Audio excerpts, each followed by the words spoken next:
Hello friends, welcome to my YouTube channel. तो आज मैं आपके लिए मैथ का लेसन प्लान लेके आई हूँ। वीडियो अच्छा लगे तो प्लीज़ सब्सक्राइब कीजिए। तो आज हम मैथ के पूर्ण संख्याओं के बारे में पढ़ेंगे।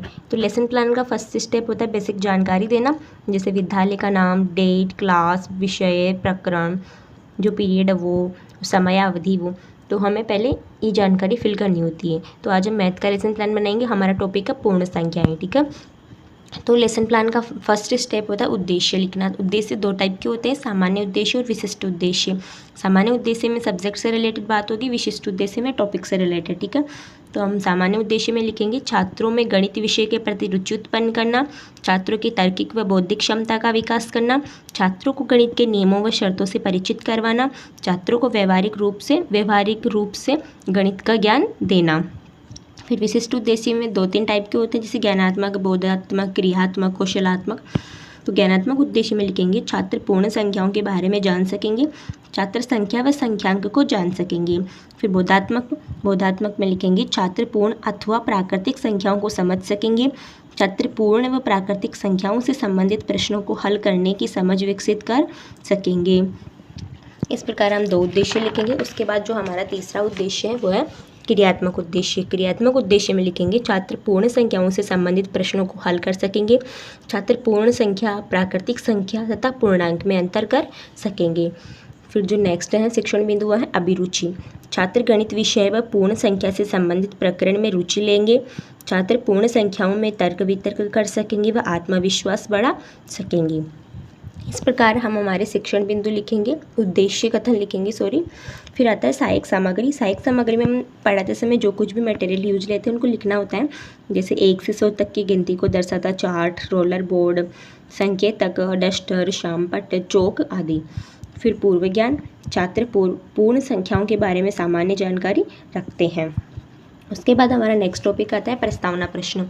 प्रस्तावना प्रश्न में पूर्व ज्ञान पर आधारित होते हैं और ये जिगजैग की आकृति में बनाए जाते हैं। इसलिए तो प्रस्तावना प्रश्न बनाने के लिए हम दो कॉलम बनाएंगे, छात्राध्यापिका क्रिया और छात्र क्रिया। छात्राध्यापिका क्रिया में टीचर क्वेश्चन करता है, छात्र क्रिया में बच्चे आंसर देते हैं। इसमें बच्चों से टॉपिक निकलाना होता है। तो हम फर्स्ट क्वेश्चन करेंगे, सबसे छोटी प्राकृतिक संख्या कौन सी है? 1। संख्या 1 में संख्या 1 जोड़ेंगे तो कौन सी संख्या प्राप्त होगी? बच्चे बोलेंगे 2। 2 के बाद कौन सी संख्या आती है? 3। 1 2 3 4 कौन सी संख्या है? बच्चे आंसर देंगे प्राकृतिक संख्या है। प्राकृतिक संख्या के साथ यदि शून्य को मिला दे तो कौन सी संख्या प्राप्त होती है? बच्चे समस्यात्मक उत्तर देंगे। तो हम अपना उद्देश्य कथन बोलेंगे, आज हम गणित विषय के अंतर्गत पूर्ण संख्याओं के बारे में विस्तार पूर्वक अध्ययन करेंगे। तो इस प्रकार हम प्रस्तावना प्रश्न बनाएंगे। प्रस्तावना प्रश्नों के बाद में हमारा नेक्स्ट टॉपिक आता है शिक्षण बिंदु। शिक्षण बिंदु में इस टाइप से कुछ 4 कॉलम बनाएंगे, शिक्षण बिंदु, छात्राध्यापिका क्रिया, छात्र क्रिया और शामपट्ट कार्य। तो फर्स्ट शिक्षण बिंदु है पूर्ण संख्याएं।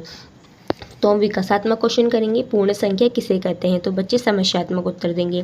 फिर हम स्पष्टीकरण करेंगे, 0 से अनंत तक की सभी धनात्मक प्राकृतिक संख्याओं को पूर्ण संख्या कहते हैं, अर्थात 0 1 2 3 4 अनंत, ठीक है, तक की संख्याओं को पूर्ण संख्या में शामिल किया जाता है। तो बच्चे ध्यानपूर्वक सुनेंगे। फिर बोध प्रश्न करेंगे बच्चे से, सबसे छोटी पूर्ण संख्या कौन सी है? बच्चे 0। 0 से अनंत तक की संख्याओं को क्या कहते हैं? बच्चे बता देंगे पूर्ण संख्या। तो जो हमारा नेक्स्ट है वो है संख्या और संख्यांक। तो संख्या, जिन शब्दों से वस्तु की गिनती का बोध होता है उसे संख्यांक कहते हैं। जैसे टोकरी में 5 फूल हैं, 1 दर्जन केले का मतलब 12 केले हैं। इसमें 5 शब्द फूलों की संख्या व 12 शब्द केलों की संख्या को बताता है। फिर आता है संख्यांक। संख्याओं को जिन संकेतों द्वारा व्यक्त किया जाता है उन्हें संख्यांक कहते हैं। जैसे 10 गुब्बारे में संख्या 10 को संख्यांक 10 द्वारा व्यक्त किया गया है। इधर छात्र ध्यानपूर्वक सुनेंगे, इस प्रकार डेफिनेशन देंगे। फिर हम हमारा शामपट्ट कार्य करेंगे, टॉपिक डाल देंगे। बच्चों को मेन टॉपिक शामपट्ट पे लिखने होते हैं, जैसे सभी धनात्मक प्राकृतिक संख्या तथा 0 मिलकर पूर्ण संख्याएं बनाते हैं, जैसे 0 1 2 3 4 अनंत। 0 सबसे छोटी पूर्ण संख्या है। संख्यांक, संख्या को लिखने के लिए प्रयुक्त अंक संख्यांक होता है, जैसे 2 गेंद को संख्यांक 2 द्वारा लिखा जाएगा, ठीक है। इस प्रकार ब्लैक बोर्ड वर्क करेंगे। ब्लैक बोर्ड वर्क के बाद में वापस नेक्स्ट टॉपिक करेंगे संख्या रेखा व वास्तविक रेखा।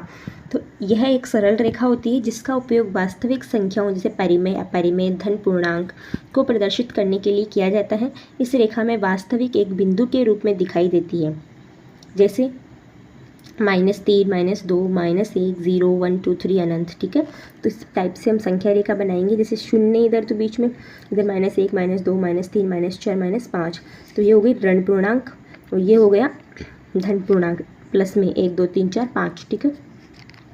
बच्चों को समझाने के लिए इसी संख्या रेखा को चार्ट द्वारा प्रस्तुत करेंगे। जैसे पूर्ण संख्याएं, 0 से अनंत तक की सभी धनात्मक प्राकृतिक संख्याओं को पूर्ण संख्या कहा जाता है। जैसे 0, 1, 2, 3, 4, 5, 6 और अनंत। तो संख्या रेखा पर बनाएंगे, इस टाइप से रेखा बनाएंगे और उनको संख्या को प्रदर्शित करेंगे, ठीक है। फिर हमारा नेक्स्ट टॉपिक आता है पुनरावर्ती प्रश्न। ये मिनिमम 2 या 3 पूछे जाते हैं, तो पूछेंगे, हम क्वेश्चन करेंगे। फर्स्ट, पूर्ण संख्या किसे कहते हैं? संख्यांक का क्या अर्थ है? संख्या रेखा किसे कहते हैं? फिर हमारा मूल्यांकन क्वेश्चन में सभी टाइप के क्वेश्चन ऐड करने होते हैं, जैसे objective type, fill in the blanks, right and wrong, छोटे अति लघुत्रात्मक, ठीक है। तो फर्स्ट क्वेश्चन है, प्रसाद में 5 अमरूद ले जाना है में संख्या शब्द कौन सा है? प्रसाद, 5 अमरूद या जाना, ठीक है। ऑप्शन दे देंगे, जो राइट होगा बच्चे बताएंगे। फिर आता है फिल इन द ब्लैंक्स, संख्याओं को जिन संकेतों द्वारा व्यक्त किया जाता है उसे डैश डैश डैश कहते हैं। क्वेश्चन नंबर 3, 0 से अनंत तक की सभी धनात्मक प्राकृतिक संख्याओं को डैश डैश डैश कहते हैं। -2 से +2 तक की संख्याओं को संख्या रेखा पर प्रदर्शित कीजिए। 3 पक्षी खड़े हैं में संख्या शब्द में को संख्यांक लिखिए। इस टाइप से हम मिनिमम 5 या 6 मूल्यांकन प्रश्न बनाते हैं। फिर जो नेक्स्ट है, लास्ट वर्क हमारा गृह कार्य, पूर्ण संख्या, संख्या व संख्यांक व संख्या रेखा को याद करके आना है। तो इस प्रकार हम हमारा कंप्लीट लेसन प्लान तैयार करेंगे। अगर वीडियो को अच्छी लगे तो प्लीज़ सब्सक्राइब कीजिए और लाइक कीजिए। Thanks for